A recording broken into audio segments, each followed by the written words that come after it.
Bonjour à tous. Alors dans cette vidéo, on va voir comment appliquer le Lean au niveau du terrain, que ce soit en atelier ou sur chantier, au travers de 4 exemples réalisés avec des équipes de terrain. Alors notre premier exemple, il est au sujet de l'ergonomie, c'est-à-dire l'adaptation des moyens de production à leurs utilisateurs. La difficulté avec un espace de travail qui n'est pas adapté, c'est qu'on a très vite tendance à s'y habituer et à faire avec. Et particulièrement dans le bâtiment où c'est la première cause de maladie professionnelle. Alors sur ces photos, on peut voir l'évolution d'un atelier de menuiserie où le poste de travail à la base il est composé de 2 tréteaux, mais ça a occasionné pas mal de petits déplacements pour aller récupérer de la quincaillerie, des outils. Alors après transformation, on a un espace plus fonctionnel, il est plus dégagé, mieux circulable, avec des outils qui sont centralisés, surtout pour moins les chercher. Alors comment est-ce qu'on l'a obtenu? Avant tout en écoutant les compagnons, et avec des résultats assez immédiats, moins d'irritants, les petits tracas du quotidien dont on parlait tout à l'heure, plus de motivation, et jusqu'à 10% de gain de temps, alors 10% c'est presque 1 heure par jour. L'adaptation de l'environnement de travail, c'est aussi valable pour les espaces partagés. Un exemple ici avec un stock commun qui comprend à la fois du consommable, mais dans lequel on retrouve aussi des produits ou des machines. Alors la gestion elle est claire, on visualise bien les séparations entre les différents produits, elle est simple aussi. On a décidé qu'on n'enregistrait plus que les 10 références les plus coûteuses, le reste y passe en consommable général. Et on a décidé surtout d'affecter un chariot à chaque chantier, ce qui permet d'affecter directement à ce chariot les produits qu'on reçoit et de mieux visualiser où est rangé le matériel embarqué. Alors encore une fois, on a constaté des gains en confort, en qualité et en productivité. On a estimé qu'on a gagné environ 30 minutes par personne par jour, avec cette amélioration du stock et des fournitures mieux préparées. Alors vous pouvez le faire chez vous, avec du marquage, avec de la couleur. On dit souvent soignez le visuel comme vous aimeriez qu'on soigne votre stock, votre système. Raisonnez par récurrence, par poids, par thème, avec les gars surtout. Tenez, question ouverte, comment est-ce que vous gérez votre outillage commun?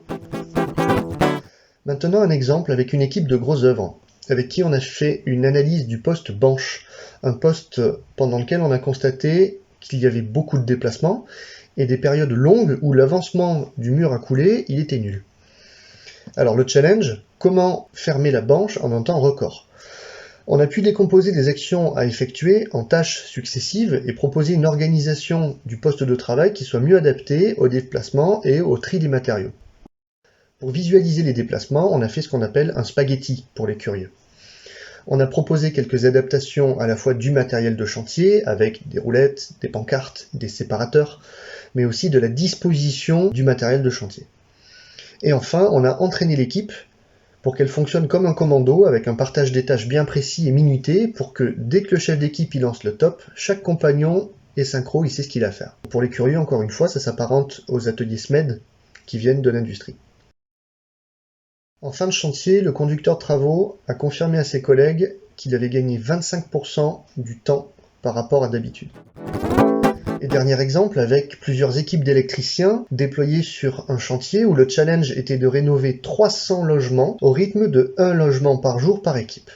Pour ne rien laisser au hasard, l'entreprise allait développer 3 axes de travail. Déjà, minimiser le temps d'installation de chantier et de recherche de matériel. Pour faire ça, chaque chef d'équipe s'est fait affecter 3 chariots pour y préparer tout le matériel commun et le petit outillage, ce qui a permis d'éviter au reste de l'équipe les allers-retours au stock chantier ou au camion. Ensuite, standardiser le fonctionnement d'une équipe. Déjà pour maîtriser les opérations et pas les réinventer 300 fois, et aussi pour pouvoir facilement rajouter une équipe sur le chantier, puisqu'il suffira de copier le standard. Donc un déroulé chronologique a été choisi pour chaque personne au sein d'une équipe avec des points de jalon. Par exemple, à 13h, tous les câbles sont tirés et on peut démarrer le tableau. Et enfin, anticiper les aléas. Parce que malgré l'aspect répétitif, c'est un projet qui était soumis à de très nombreux aléas, les dégradations volontaires ou involontaires, les difficultés de passage des fils, des appartements fermés, etc. Donc une analyse de tous les cas de défaillance a été réalisée avec les équipes. Pour les curieux, c'est ce qu'on appelle une AMDEC. C'est-à-dire on a regardé tout ce qui pouvait déraper, et quelles actions apporter en prévention, en contrôle ou en correction. Donc par exemple, pour éviter d'abîmer des éléments en plâtre, on a étudié quel matériel il était le mieux adapté, ça c'est de la prévention, mais au cas où ça arrivait, il fallait avoir de l'enduit de rebouchage tout près dans les chariots, ça c'est de la correction. Le travail réalisé sur ces 3 axes a permis non seulement à l'entreprise de tenir sa promesse de 1 jour par appartement par équipe, mais aussi d'améliorer sa marge de 5 points. Alors, des exemples d'applications à réaliser sur le terrain, il y en a des tas, et si on devait résumer, ils suivent tous ces points clés essentiels. Déjà, mieux vaut anticiper, c'est ce qu'on a fait avec les électriciens, mais il n'est jamais trop tard pour améliorer, c'est ce qu'on a fait sur le poste banche. Ensuite, ce qui compte, c'est de le faire pour les travailleurs. Faire plus simple, plus pratique, plus intuitif, plutôt qu'aller plus vite. Et enfin, le faire collectivement, il suffit d'un maillon pour que tout le système s'écroule, donc ne négligez aucun des acteurs qui va intervenir sur le terrain. Voilà, c'est la fin de cette vidéo. Si vous avez des questions ou des remarques, merci de nous les mettre en commentaire, c'est ce qui nous permet de nous améliorer. À bientôt avec Aleco.